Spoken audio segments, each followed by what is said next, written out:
हम 4 दोस्त थे, रोहन, प्रिया, नेहा और मैं, अमित। हमारा एक यूट्यूब चैनल था, शॉर्ट्स ज्ञान 1, जहां हम पैरानॉर्मल जगहों की खोज करते थे।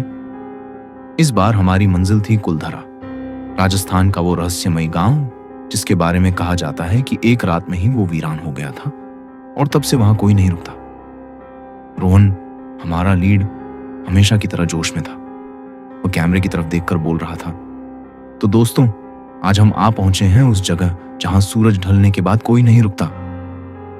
नेहा, जो हमेशा एडवेंचर के लिए तैयार रहती थी, हंसते हुए बोली, और हम वो पागल हैं जो आज रात यहीं रुकने वाले हैं। प्रिया थोड़ी चिंतित थी। मजाक मत करो नेहा, ये सिर्फ कहानियां नहीं हैं, गांव को श्राप मिला था। मैं अपने ऑडियो रिकॉर्डर पर कुछ अजीब सी फुसफुसाहट सुन रहा था, जैसे कोई बहुत धीरे धीरे बात कर रहा हो। मैंने प्रिया से कहा, यहाँ की हवा में ही कुछ अजीब है, मेरे रिकॉर्डर में हल्की हल्की फुसफुसाहट आ रही है। रोहन ने इसे हवा या मेरे दिमाग का वहम बताकर टाल दिया। हमारी जीप कुलधरा के खंडारों के सामने रुकी। वहां एक अजीब सी खामोशी थी जो मुझे अंदर तक बेचैन कर रही थी। प्रिया ने महसूस करते हुए कहा, कितनी खामोश जगह है, ऐसा लगता है जैसे समय यहीं रुक गया हो। मेरे रिकॉर्डर ने फिर से वो अस्पष्ट फुसफुसाहट पकड़ी, लेकिन हम सब उसे अनसुना कर गांव के अंदर चल दिए। टूटे हुए घर, सूखी गलियां, हर कदम पर धूल उड़ती थी। प्रिया को बार बार लगता था कि कोई उन्हें देख रहा है। उसने धीमी आवाज में कहा, मुझे लगता है हमें ज्यादा अंदर नहीं जाना चाहिए।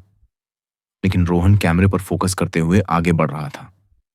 अरे प्रिया, डरने की क्या बात है, ये सब बस पुरानी कहानियां हैं। हमें तो वो जगह ढूंढनी है जहां से गांव वालों ने श्राप दिया था। तभी नेहा ने एक पुराने घर की तरफ इशारा करते हुए कहा, देखो, वो दरवाजा अपने आप खुल गया। हम सब ने उस तरफ देखा। एक पुराना लकड़ी का दरवाजा धीरे धीरे खुल रहा था, जैसे किसी ने अंदर से धकेला हो। अंदर घना अंधेरा था।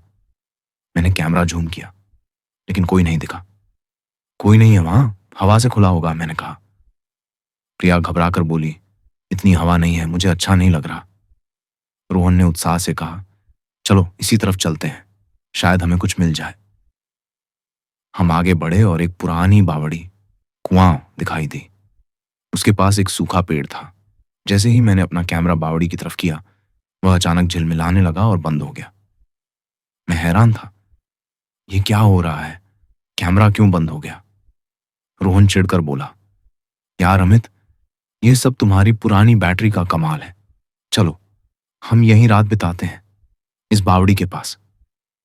प्रिया की आंखों में डर था। नहीं, यहां नहीं, ये जगह ठीक नहीं है। लेकिन रोहन ने हंसते हुए कहा, अरे यही तो असली एडवेंचर है, नो टर्निंग बैक। हमने बावड़ी के पास अपना सामान रखा। अंधेरा घना हो रहा था। हम चारों दोस्त बावड़ी के पास बैठे थे। दूर से हल्की हल्की आवाजें आ रही थीं, जैसे कोई रो रहा हो या फुसफुसा रहा हो। मेरे गैजेट्स एक एक करके बंद हो रहे थे। नेहा कांपते हुए बोली, यार मुझे ठंड लग रही है, और ये कैसी आवाजें हैं? मैंने अपने रिकॉर्डर को फिर से चेक किया। बैटरी पूरी तरह से ड्रेन हो गई है, और ये आवाजें, ये हवा की नहीं है। अचानक हमें अपने चारों ओर कदमों की आवाज सुनाई दी, जैसे कोई हमारे कैंप के चारों ओर घूम रहा हो। हमने टॉर्च जलाकर देखा, लेकिन कोई नहीं दिखा। कदमों की आवाजें और तेज हो गईं, फिर अचानक रुक गईं। एक भयानक सन्नाटा छा गया। रोहन ने घबराकर पूछा, कौन है वहां, कोई है क्या? कोई जवाब नहीं आया। सन्नाटा और गहरा हो गया। सन्नाटा इतना गहरा था कि हमारी सांसों की आवाज भी सुनाई दे रही थी। हम एक दूसरे को देख रहे थे। डर हमारी आंखों में साफ दिख रहा था। प्रिया ने धीमी आवाज में कहा, मुझे लगता है हमें यहां से निकलना चाहिए। रोहन ने हिम्मत जुटाते हुए कहा, हाँ, लेकिन पहले देखते हैं कि ये सब क्या है। रोहन अपने बैग की तरफ गया, जो उसने कुछ देर पहले ही जिप करके रखा था। उसने देखा कि बैग खुला हुआ है। अंदर से एक सूखी मुरझाई हुई फूल की पंखुड़ी गिरी हुई थी। प्रिया ने उसे पहचान लिया। ये तो पूजा में चढ़ाया जाने वाला फूल है। ये यहां कैसे आया? मैंने अभी अभी बैग बंद किया था। नेहा डर से कांपते हुए बोली, ये सब सच है, श्राप, श्राप सच है। रोहन का चेहरा पीला पड़ गया था, उसका आत्मविश्वास टूट रहा था। हम तुरंत उठे और अपनी गाड़ी की तरफ भागे। रोहन गाड़ी की चाबी ढूंढने लगा जो उसने डैशबोर्ड पर रखी थी। चाबी गायब थी। हम घबरा गए। चाबी कहाँ गई? मैंने यहीं रखी थी, रोहन ने हड़बड़ाकर कहा। मैंने चारों ओर देखते हुए कहा, चलो पैदल ही निकलते हैं, गांव से बाहर तो निकल सकते हैं। हम भागना शुरू कर दिए। अंधेरे में टूटे हुए घरों के बीच से हम रास्ता ढूंढने की कोशिश कर रहे थे, लेकिन हर बार हम घूम फिर कर उसी बावड़ी के पास आ जाते थे। गांव हमें बाहर जाने नहीं दे रहा था। प्रिया हांफते हुए बोली, हम कहाँ हैं? हम यहीं क्यों आ रहे हैं बार बार? अचानक हमें दूर से कुछ दिखाई दिया। एक धुंधली सी आकृति, एक औरत की, जिसके बाल बिखरे हुए थे और पैर उल्टे थे। वह एक पल के लिए दिखी, फिर गायब हो गई। फिर एक और, एक बच्चे की। वे बस पलक झपकते ही गायब हो जाते थे। नेहा चीख कर बोली, वो कौन था? मैंने देखा। आकृतियां अब और ज्यादा दिखने लगी थीं। वे हमारे करीब से गुजरती, फुसफुसाती, कभी कभी हमारे नाम पुकारती, लेकिन आवाज इतनी विकृत थी कि पहचानना मुश्किल था। मैंने अपना कैमरा फिर से ऑन करने की कोशिश की। एक पल के लिए कैमरा ऑन हुआ और एक भयानक विकृत चेहरा स्क्रीन पर दिखाई दिया। फिर कैमरा हमेशा के लिए बंद हो गया। मैं कांपते हुए बोला, मैंने देखा। हमें टूटे हुए घर में घुस गए, खुद को बचाने की कोशिश करते हुए। घर के अंदर हवा भारी और घुटन भरी थी। हमें लगा जैसे दीवारें हम पर सिकुड़ रही हों। प्रिया रोते हुए बोली, हम फंस गए हैं, ये गांव हमें जाने नहीं देगा। अचानक नेहा के पीछे से एक अदृश्य शक्ति उसे खींचती है। वह चीखती है, लेकिन आवाज हवा में घुल जाती है। रोहन और मैं उसे पकड़ने की कोशिश करते हैं, लेकिन वह हमारी पकड़ से छूट जाती है और अंधेरे में गायब हो जाती है। उसकी चीखें दूर तक सुनाई देती हैं।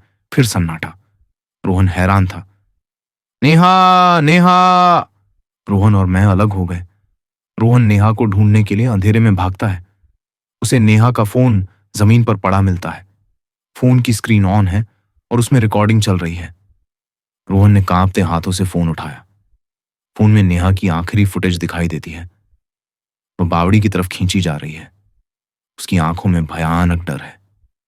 आखिरी पल में एक औरत का चेहरा बावड़ी के अंदर से उभरता है, वही जिसके बाल बिखरे हुए हैं और आंखें गुस्से से लाल हैं। ये गांव के मुखिया की बेटी की आत्मा थी, जिसने गांव को श्राप दिया था। रोहन चीखता है। वह फोन फेंक देता है और भागने की कोशिश करता है, लेकिन गांव की आत्माएं उसे घेर लेती है। वे उसके चारों ओर घूमती हैं, फुसफुसाती हैं, हंसती हैं। रोहन को एहसास होता है कि वे उसे मार नहीं रही हैं, बल्कि उसे अपने साथ इस श्रापित गांव के शाश्वत टॉर्मेंट का हिस्सा बना रही है। कुलधरा गांव फिर से शांत और वीरान दिख रहा था। मैं, अमित, गांव से लड़खड़ाता हुआ बाहर निकला। मेरे कपड़े फटे हुए थे, आंखें सूजी हुई थीं और चेहरा सदमे से खाली था। मैं कुछ बोल नहीं पा रहा था, बस आगे बढ़ता जा रहा था। रोहन और नेहा का कोई निशान नहीं था। गांव फिर से खाली और शांत दिख रहा था, लेकिन हवा में एक हल्की अनसेटलिंग फुसफुसाहट सुनाई दे रही थी, जैसे गांव की आत्माएं अब भी वहां मौजूद हों। श्राप जारी था और अब रोहन और नेहा भी इस गांव की कहानी